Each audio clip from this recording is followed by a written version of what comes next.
Perlu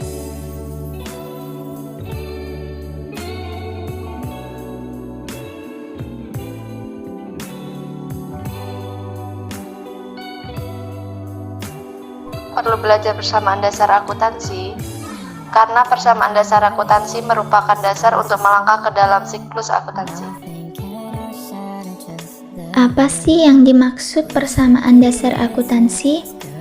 Jadi, persamaan dasar akuntansi yaitu menggambarkan pengaruh transaksi keuangan terhadap posisi keuangan perusahaan yang meliputi harta atau aset dengan sumber dananya. Jadi, rumus persamaan dasar akuntansi ini bisa dituliskan: harta sama dengan utang ditambah modal, atau kata lainnya, harta disebut aset, utang disebut kewajiban, dan modal disebut sebagai ekuitas.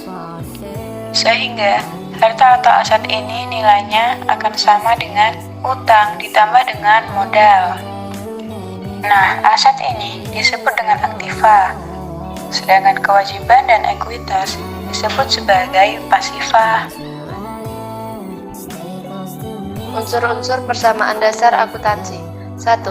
Harta atau aset atau aktiva. Semua yang dimiliki perusahaan yang dapat dinilai dengan uang. Jadi, harta atau aset ini dibagi menjadi 3. Ada aset lancar, ada aset tetap, dan ada aset tak berwujud.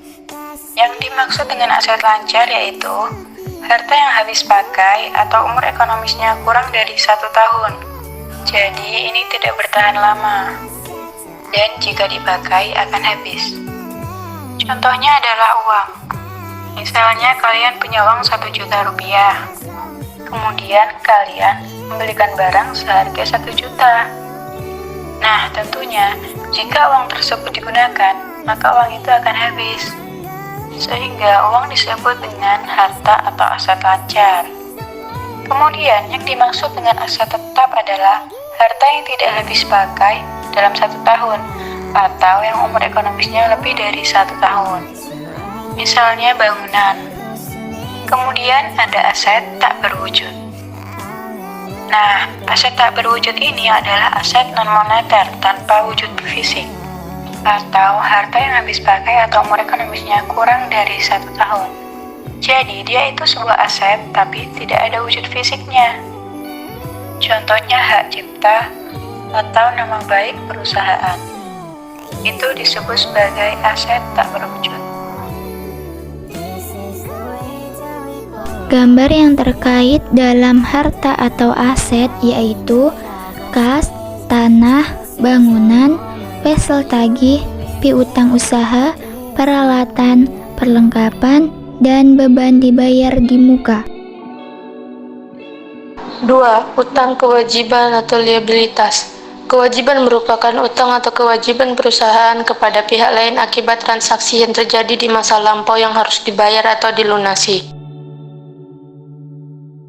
Utang atau kewajiban terbagi menjadi 2, yaitu utang lancar dan jangka panjang.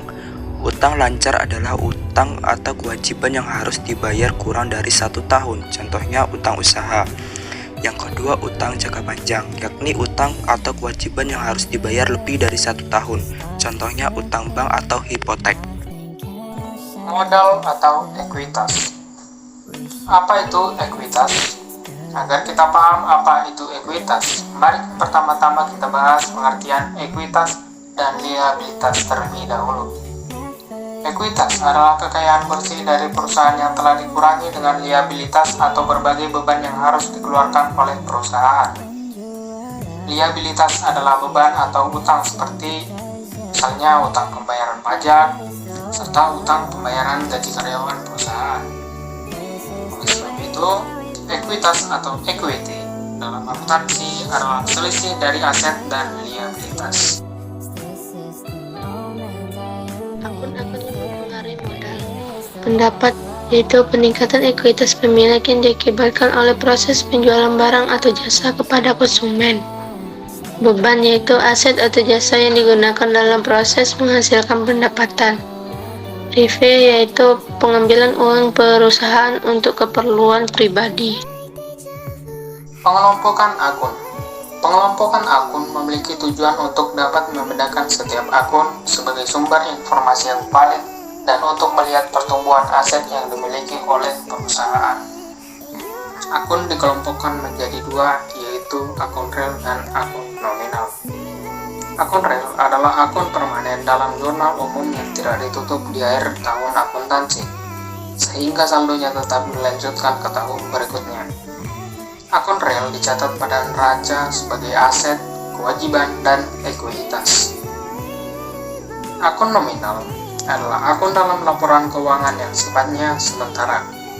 Dengan kata lain, pada laporan keuangan, akun ini hanya mempertahankan saldonya pada satu periode perjalanan. Akun nominal ditulis dalam laporan laba rugi sebagai pendapatan dan beban.